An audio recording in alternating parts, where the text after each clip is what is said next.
ನಮಸ್ಕಾರ ಸ್ನೇಹಿತರೆ, ನಮ್ಮ ಚಾನಲ್‌ನ ಹೊಸ ವ್ಲಾಗ್‌ಗೆ ಎಲ್ಲರಿಗೂ ಸ್ವಾಗತ. ಇವತ್ತ ನಾವಿದೀವಿ ನೋಡ್ರಿ ಹರಿದ್ವಾರದೊಳಗ. ಆ್ಯಕ್ಚುಲಿ ನಾವು ಬೆಳಗ್ಗೆ 8 ಗಂಟೆ ಸುಮಾರನ ಬಂದ ದೆಲ್ಲಿನ ರೀಚ್ ಆದ್ವಿ. ಹುಬ್ಳಿಯಿಂದ ದೆಲ್ಲಿಗೆ ಬಂದ್ವಿ. ಅನಂತರ ಅಲ್ಲಿಂದ ಸೀದಾ ಹರಿದ್ವಾರಕ್ಕೆ ಬಂದ್ವಿ.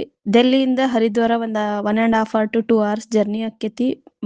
ಬಂದು ಅಲ್ಲೇ ಹೋಟೆಲ್ ಬುಕ್ ಮಾಡ್ಕೊಂಡ್ವಿ. ಹೋಟೆಲ್‌ನಲ್ಲಿ ಫ್ರೆಶ್ ಅಪ್ ಆಗಿ ಇವಾಗ ಈವ್ನಿಂಗ್ ಟೈಮ್ ಹರಿದ್ವಾರಕ್ಕೆ ಬಂದೀವಿ ನೋಡ್ರಿ.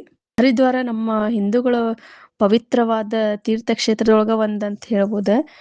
ಲೈಫ್ ಒಳಗ ಒನ್ ಟೈಮ್ ಆದ್ರೂ ಹರಿದ್ವಾರಕ್ಕೆ ನೋಡ್ಬೇಕು, ಮತ್ತು ಗಂಗಾ ನದಿಯೊಳಗ ಸ್ನಾನ ಮಾಡ್ಬೇಕು ನೋಡ್ರಿ. ಭಾಳ ಪುಣ್ಯ ಬರ್ತೈತಿ ಅಂತ ನಮ್ಮ ಹಿರಿಯರು ಹೇಳ್ತಾರ. ಅದು ನಿಜಾನೂ ಹೌದು. ಹರಿದ್ವಾರದೊಳಗೆ ಇವಾಗ ಈವ್ನಿಂಗ್ ಟೈಮ್ ನಾವು ಬಂದೀವಿ. ಫುಲ್ ರಶ್ ಐತಿ. ಈವ್ನಿಂಗ್ ಟೈಮ್ ಗಂಗಾ ಆರತಿನೂ ಇರ್ತೈತಿ. ಗಂಗಾ ಆರತಿ ಅಂತೂ ನೋಡುವಂಗೆ ಇರ್ತದೆ ನೋಡ್ರಿ. ಭಾಳ ಚಂದ ಇರ್ತೈತಿ.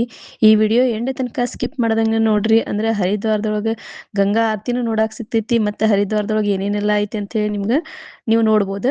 ಈ ವಿಡಿಯೋದೊಳಗೆಲ್ಲ ಇವತ್ತು ಈವ್ನಿಂಗ್ ಇದ್ದಷ್ಟನ್ನ ಕವರ್ ಮಾಡೀನಿ. ನೆಕ್ಸ್ಟ್ ನಾಳೆ ಮಾರ್ನಿಂಗ್ ಇನ್ನೊಂದು ಹೊಸ ವಿಡಿಯೋ ಒಳಗಡೆ ಹಾಕ್ತೀನಿ. ನೆಕ್ಸ್ಟ್ ಪಾರ್ಟ್ 2ನಲ್ಲಿ ನೀವು ಆ ವಿಡಿಯೋನ ತಪ್ಪದೆ ನೋಡ್ಬೇಕಂದ್ರೆ ಫಸ್ಟ್ ನನ್ನ ಚಾನಲನ್ನು ಸಬ್ಸ್ಕ್ರೈಬ್ ಮಾಡಿರಿ. ಸಬ್ಸ್ಕ್ರೈಬ್ ಮಾಡೋದ್ರಿಂದ ನಾ ಹಾಕೊಂಡು ಎಲ್ಲ ವಿಡಿಯೋಸ್ ನೋಟಿಫಿಕೇಶನ್ ನಿಮಗೆ ಬರ್ತೈತಿ. ಈಸಿಯಾಗಿ ನೀವು ನನ್ನ ವಿಡಿಯೋಸನ್ನು ನೋಡ್ಕೋಬೋದು, ನೆಕ್ಸ್ಟ್ ಹಾಕೋ ವಿಡಿಯೋ ಅಂತ.